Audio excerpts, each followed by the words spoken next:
saja teman-teman.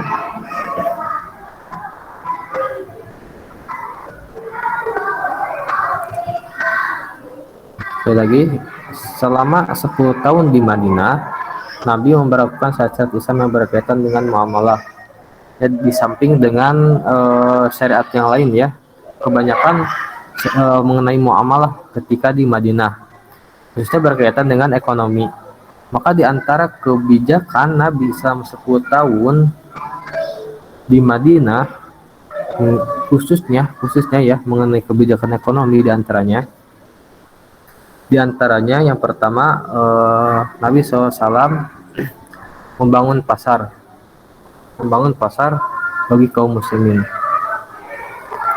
Sebelum Nabi SAW membangun pasar, bisa dilihat hal pertama yang dilakukan Nabi adalah membangun masjid. Karena Nabi sadar ya, masjid yang dibangun ketika itu sebagai Islamic Center, maksudnya seluruh aktivitas dapat dilakukan mengenai keislaman ya,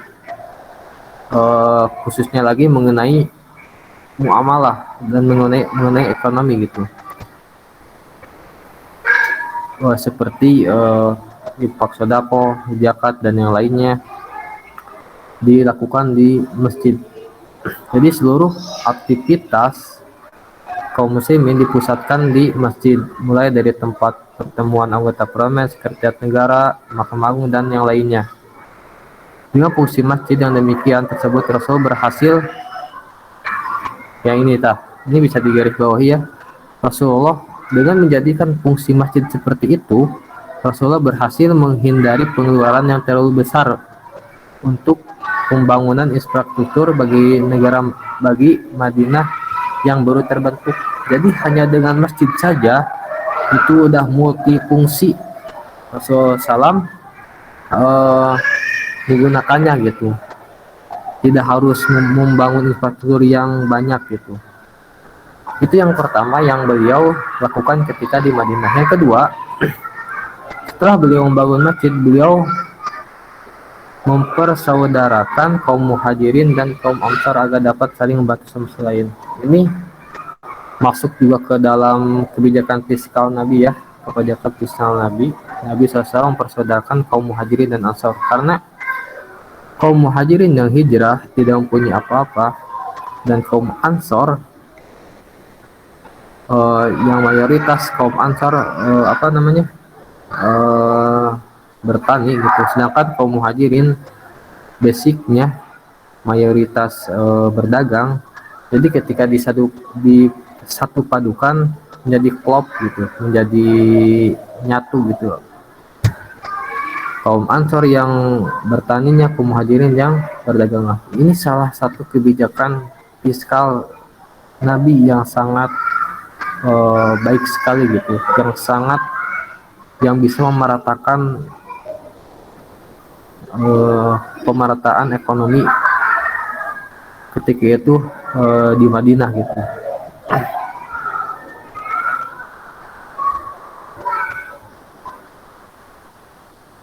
Lanjut,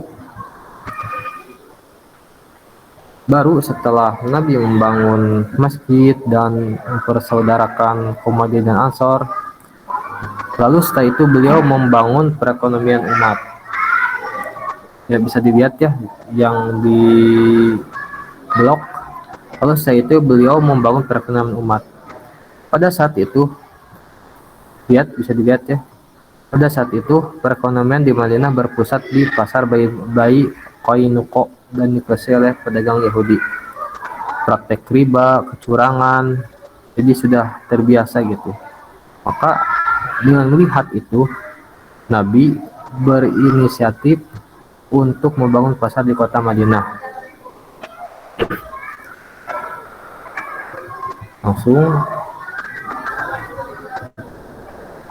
Lalu Nabi mencari lokasi untuk dijadikan pasar kaum muslimin. Ternyata setelah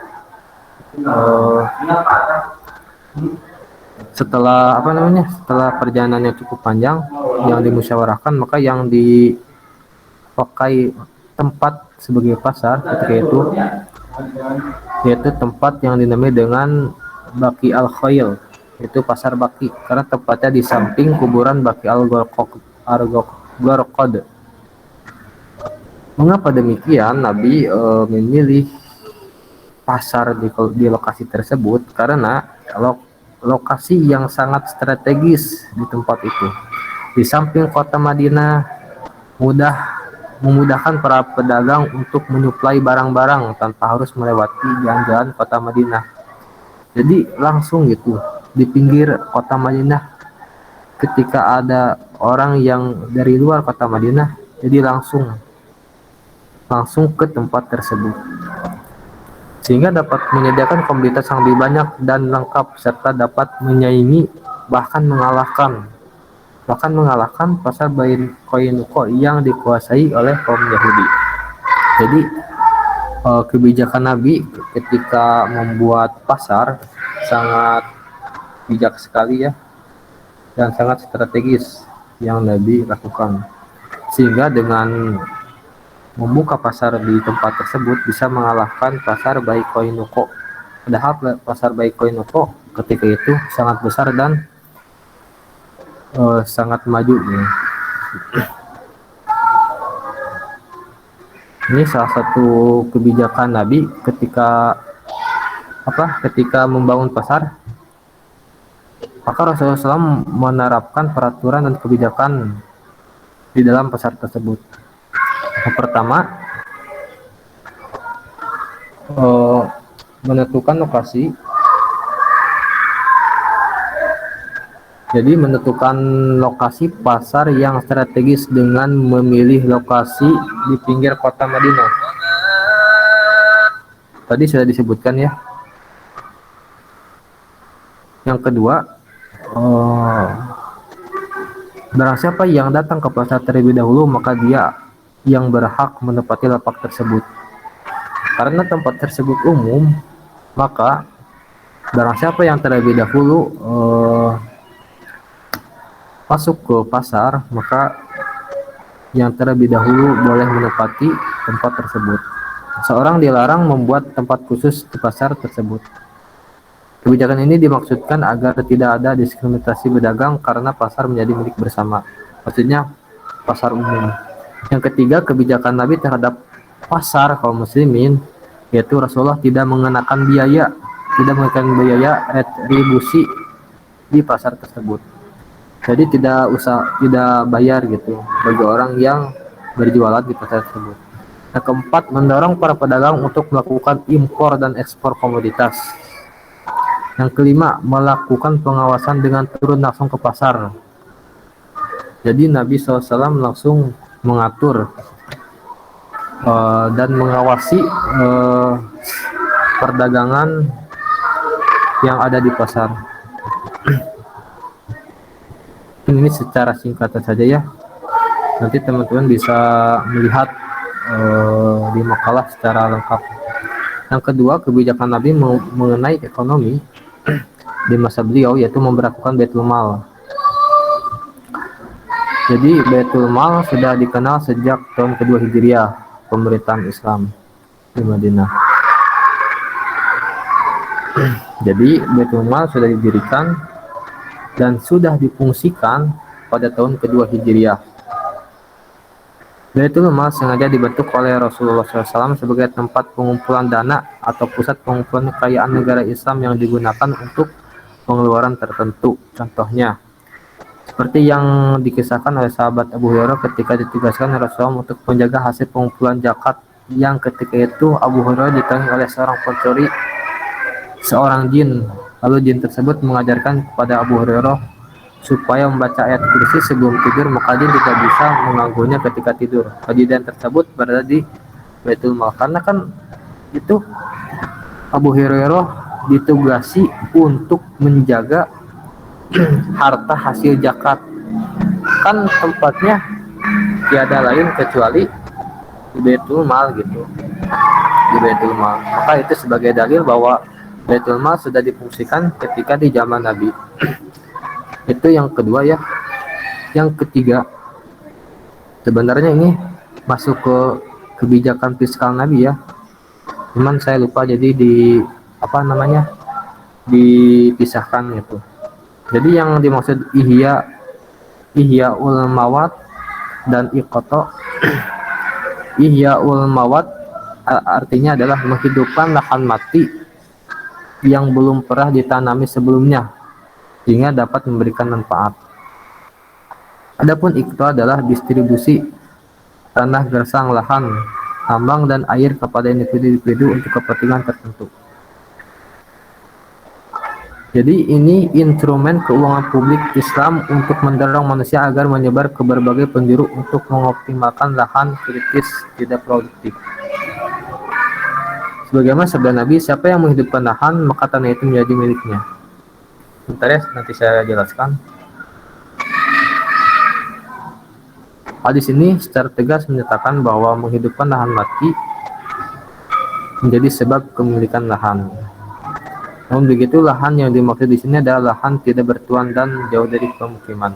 Apabila tanah tersebut berdekatan dengan pemukiman, menurut Imam Malik, pengelola lahan tanah harus mendapatkan izin dari penguasa. Jadi intinya maksud dari Ihya Ulumawat dan Iqta ini terjadi di perang Khaybar ya. Terjadi di perang Khaybar. Jadi ketika itu banyak lahan yang tidak dipakai gitu. Banyak lahan yang tidak dipakai, maka dipakailah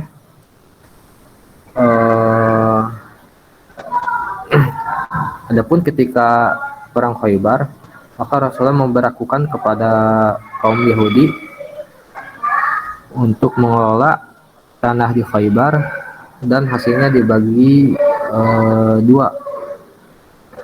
Hasilnya sesuai kesepakatannya antara Nabi dengan Yahudi Khaybar. Jadi intinya ketika ada lahan yang mati yang tidak tidak digunakan untuk menanami tanaman, maka terhadap kebijakan tersebut lebih baik digunakan oleh orang yang lain supaya perekonomian bisa berjalan dengan lancar. Dan itu sudah diterapkan di zaman Nabi. Yang keempat, kebijakan fiskal zaman Nabi. Kebijakan fiskal zaman Nabi. Jadi langsung saja ya. Jadi kebijakan fiskal ini dapat dibagi dua ya. Yang pertama, sumber pendapatan primer dan sekunder. Jadi sumber pendapatan Nabi yang bersifat primer dan sekunder. Yang kedua, sumber belanja atau sumber pengeluaran yang bersifat primer dan sekunder. Adapun sumber pendapatan primer di zaman Nabi, yang pertama adalah kharaj. Jadi kharaj itu pajak yang harus dikeluarkan atas tanah yang ditaklukkan oleh pasukan Islam. Kharaj pertama kali diperkenalkan setelah perang Khaybar. Ketika itu Rasulullah membolehkan orang Yahudi memiliki kembali tanah milik mereka dengan syarat mengeluarkan dari separuh harta panen tanah tersebut kepada Islam sebagai kharaj pajak. Ini sudah disebutkan ya. Ini sebagai sumber pendapatan primer. Yang kedua, zakat. Langsung saja. Yang ketiga, infak, sedekah dan wakaf. Yang keempat, usar. Jadi usar ini yaitu biaya impor yang dikenakan kepada semua pedagang dan dibayar sekali dalam setahun, serta hanya berlaku untuk barang yang nilainya lebih dari 200 dirham. Bagi kaum muslimin, tingkat biaya yang dilindungi adalah 5%. Dan itu hanya orang di luar Islam ya, non-Islam. Dan pedagang muslim hanya 22,5%. Itu yang keempat. Yang kelima, ghanimah dan pai. Harta pai. Ghanimah adalah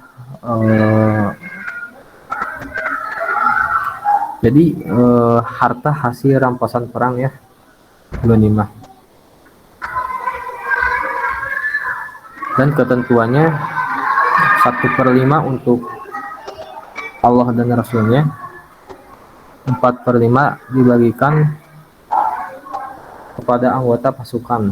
Ini sesuai dengan Quran surat Al-Anfal ayat 45. Maka ghanimah termasuk ke dalam sumber pendapatan yang primer. Dan fai juga harta rampasan perang yang diperoleh tanpa kerja keras berperang atau secara damai. Jadi maksudnya tanpa melalui peperangan gitu. Jadi musuh langsung menyerah, maka harta rampasan tersebut diserahkan kepada kaum muslimin. Maka harta rampasan tanpa peperangan disebut sebagai fai, ya. Yang keenam jizyah. Jizyah dikenakan kepada orang kafir ya, selain Islam. Langsung saja yang keenam. Yang ketujuh kafaroh. Jadi pungutan denda dari pelanggaran atas aturan syariat Islam. Misalnya kafaroh yang dikenakan pada suami istri yang berhubungan di siang hari pada bulan Ramadan. Itu sumber pendapatan Nabi yang primer di zaman Nabi. Sedangkan sumber pendapatan yang bersifat sekunder diantaranya adalah uang tebusan untuk para tawanan perang. Ini pernah dikisahkannya ketika perang Badar. Maka banyak kaum kafir yang tertawan oleh Nabi, dan Nabi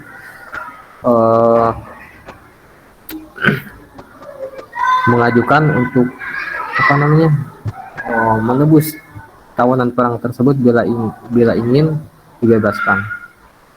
Yang kedua, pinjaman dari sahabat Nabi.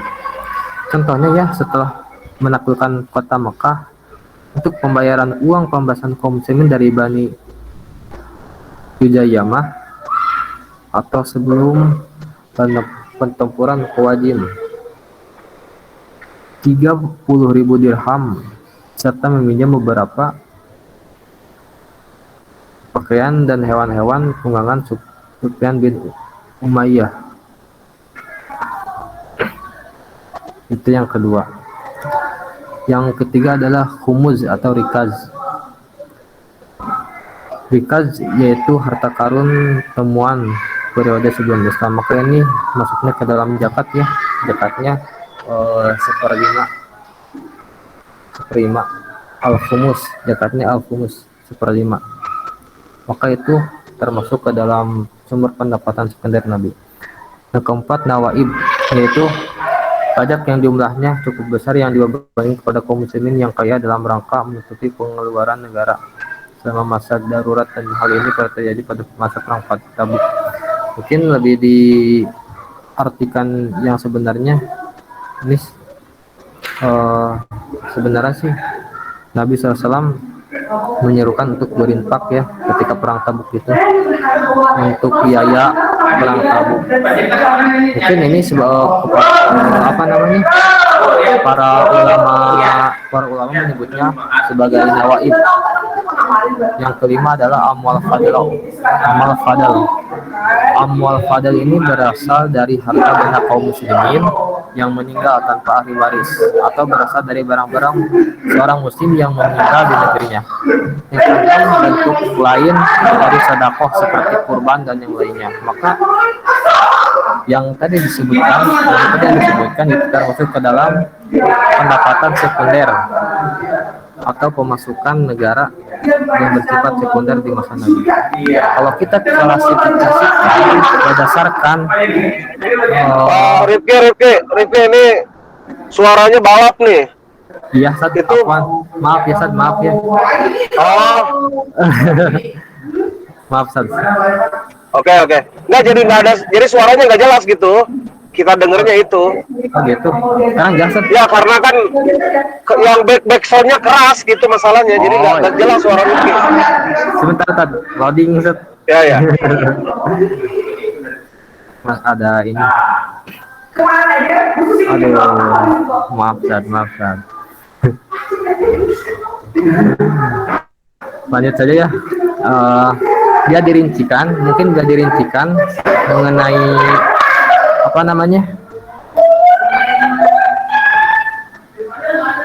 dia diklasifikasikan menjadi tiga klasifikasi ya menurut orangnya gitu. Yang pertama, kaum muslimin. Jadi yang didapat oleh Nabi sebagai pendapatan negara dari kaum muslimin, yaitu seperti kharaj, zakat, usar, humus, wakaf, amal fadl, itu yang didapat dari kaum muslimin. Yang didapat dari non muslim atau orang kafir seperti jizyah, kharaj juga, dan usar. Yang didapat dari penerimaan dari sumber lain seperti ghanimah, fai, uang tebusan tawanan, kafaroh, dan hadiah. Itu mungkin dia diklasifikasikan. Yang kedua, apa? Sumber pengeluaran negara di masa Nabi atau sumber belanja yang bersifat primer dan sekunder. Mungkin bisa dilihat di bagian ini. Ini mengenai sumber pengeluaran negara Madinah ya, Nabi, pemerintahan Nabi. Yang pertama yang bersifat primer. Pertama, biaya pertahanan seperti persenjataan, pembelian kendaraan unta, kuda, dan persediaan peralatan perang yang lainnya.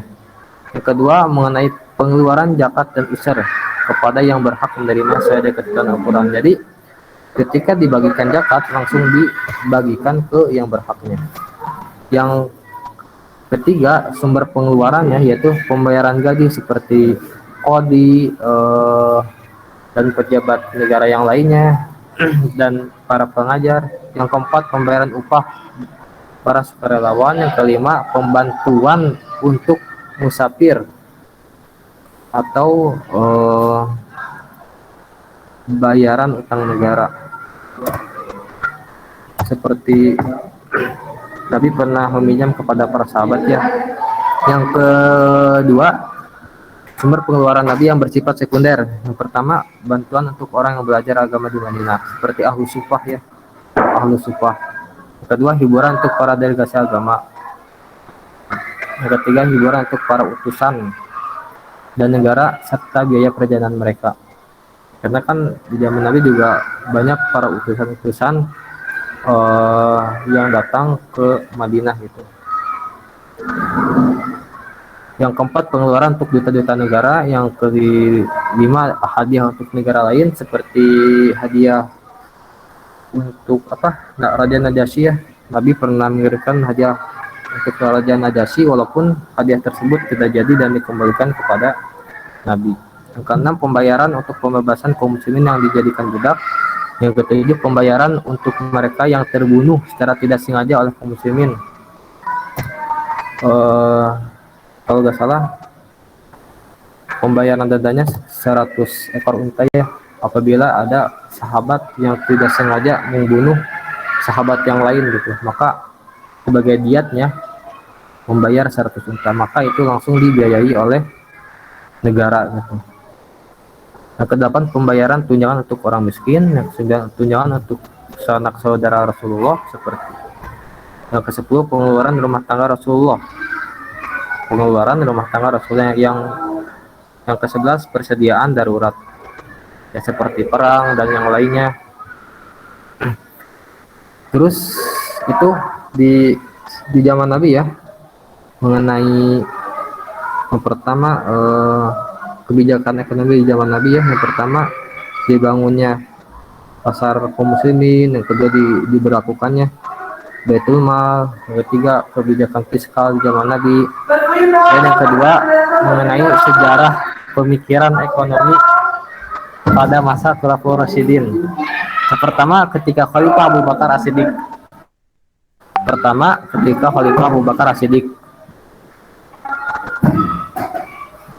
Bentar ya, langsung saja. Jadi secara umum pendapatan negara pada masa Khalifah Abu Bakar As-Siddiq tidak berbeda dengan pendapatan negara di masa Rasulullah. Hanya saja kondisi pemerintahan yang tidak stabil pada masa itu. Karena kan banyak yang murtad, sehingga harus ditangani oleh Abu Bakar. Menjadikan beberapa instrumen fiskal saat itu menjadi penting untuk dibahas. Instrumen fiskal tersebut yaitu pertama, yang menjadi sumber pendapatan ketika di zaman Abu Bakar seperti zakat, al-khumus, itu seperti seperlima dari harta rampasan perang yang diperoleh oleh kaum muslimin. Terus jizyah, serta kharaj. Itu sumber pendapatan ketika di zaman Abu Bakar. Sebenarnya tidak jauh beda ya ketika di zaman Nabi. Yang kedua, sumber-sumber pengeluaran negara ketika di zaman Abu Bakar. Maka ini dibagi dua ya. Dibagi dua. Yang pertama, sumber pengeluaran negara ketika zaman Abu Bakar yang bersifat primer. Yang pertama adalah biaya pertahanan. Ini sebenarnya sama seperti tadi ya, biaya pertahanan, pengeluaran zakat dan usar, pembayaran gaji, pembayaran upah, pembantuan untuk musafir, dan pembayaran utang negara.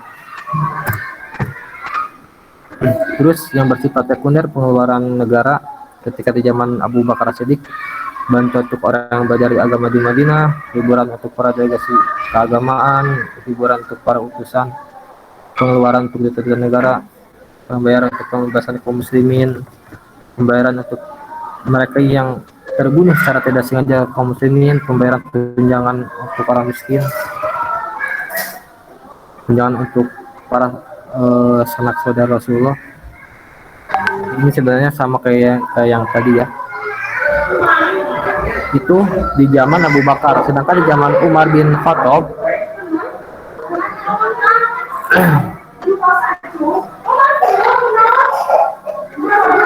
maaf ya, agak bising. Jadi selama 10 tahun masa kepemimpinan Umar bin Khattab, banyak kemajuan yang dialami umat Islam. Dapat dikatakan pemerintah Umar merupakan abad keemasan dalam sejarah Islam. Prinsip yang diterapkan Khalifah Umar bin Khattab dalam mendistribusikan harta mal adalah prinsip keutamaan. Dia berpendapat bahwa kesulitan yang dihadapi umat Islam hendaknya diperhitungkan dalam menentukan bagian seorang dari harta negara, dan karenanya keadilan mengendaki usaha seorang serta tenaga yang telah dicurahkan dalam memperjuangkan Islam harus dipertahankan dan dibalas dengan sebaik-baiknya.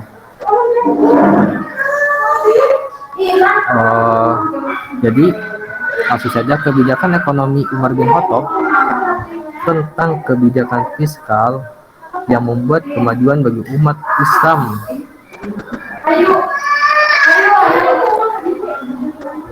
Jadi yaitu bagaimana Umar mengelola pemasukan dan pengeluaran keuangan negara. Adapun pendapatan umat Islam pada saat itu seperti yang tadi ya, zakat, usar, pai, jizyah, dan pendapatan yang lainnya. Jadi tidak jauh beda seperti yang tadi. Adapun mengenai pendistribusian pendapatan negara pada masa Umar bin Khattab bisa dilihat pada tabel ini. Jadi bisa dilihat ya secara kesimpulannya, pendapatan negara ketika di zaman Khalifah Umar bin Khattab yaitu zakat dan usar. Yang kedua ghanimah dan sedekah. Yang ketiga kharaj, pai, jizyah, usar, dan sewa tanah. Yang keempat pendapatan lain-lain. Adapun tujuan penggunaan dari pendapatan negara tersebut, yang pertama, pendapatan ini didistribusikan di tingkat lokal, dan jika terdapat surplus, sisa pendapatan tersebut disimpan di Baitul Mal pusat dan dibagikan kepada 8 asnaf. Yang kedua, pendapatan ini didistribusikan kepada fakir miskin untuk memberi kesejahteraan mereka. Ketiga, pendapatan ini digunakan untuk membayar dana pensiun dan dana bantuan untuk biaya operasional, administrasi, kebutuhan militer, dan sebagainya. Seperti ini ya, karena Umar bin Khattab memberikan tunjangan kepada alumni perang Badar, perang Uhud juga sama. Yang keempat, pendapatan ini digunakan untuk membayar para pekerja pemelihara anak perantau dan lainnya. Itu di zaman Umar bin Khattab. Yang ketiga di zaman Khalifah Utsman bin Affan. Sebentar lagi ya kawan-kawan. Selama kepemimpinannya, Utsman bin Affan tidak melakukan inovasi dalam bidang ekonomi. Kebijakan perekonomiannya yang diterapkan hanya meneruskan dari kebijakan-kebijakan dari khalifah sebelumnya. Namun Dalam pendistribusian harta Baitul Mal, Khalifah Utsman bin Affan menerapkan prinsip keutamaan, yaitu sama seperti Umar bin Khattab. Ia juga menerapkan kebijakan serupa membagi-bagikan tanah negara kepada individu-individu untuk reklamasi dan kontribusi kepada Baitul Mal. Jadi pemanfaatan tanah yang kosong ya.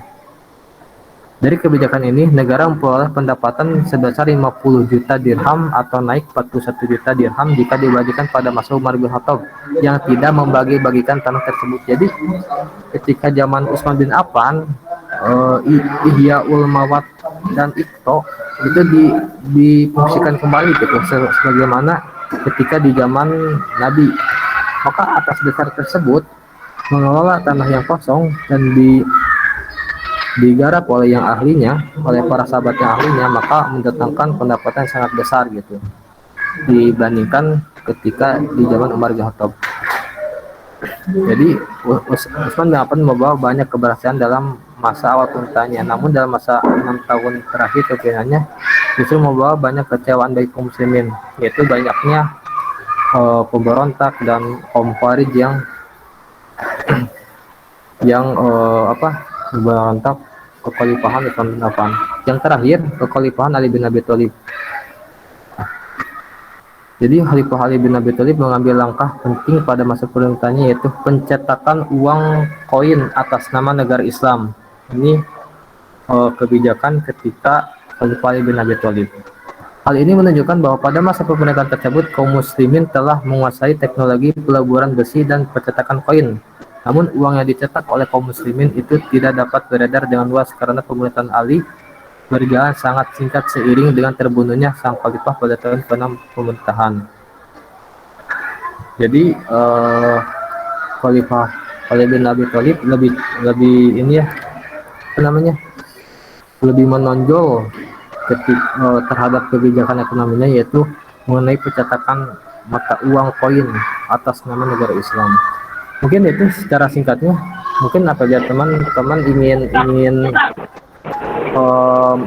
mengetahui secara jelasnya bisa membaca makalah saya yang telah dikirimkan. Oke. Bagus Rifki. Gini, sekarang coba nanti karena ini penting ya sebagai basic pada masa Rasulullah, pada masa Khulafaur Rasyidin. Saya ingin antum bikin resume istilah-istilah fiskal pada masa Rasulullah sampai dengan Ali. Misalnya pada masa Rasulullah ada al-kharaj, ada usar, ada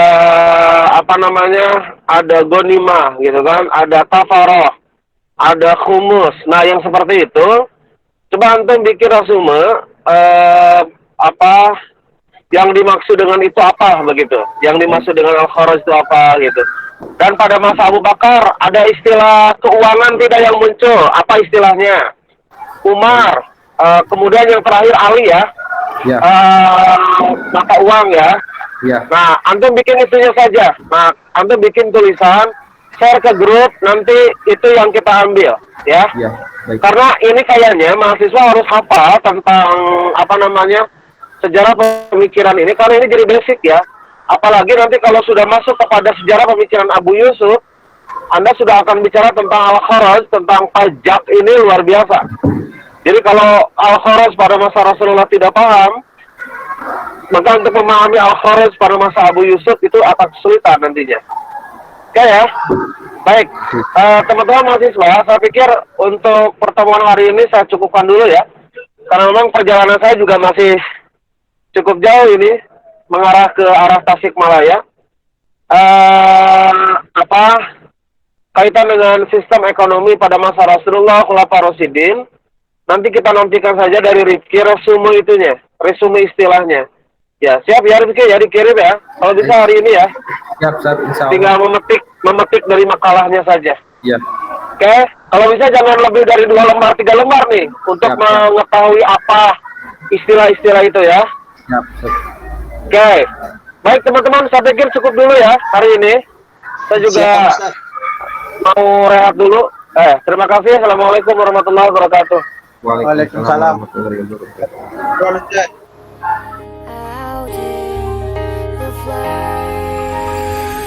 A shoulder for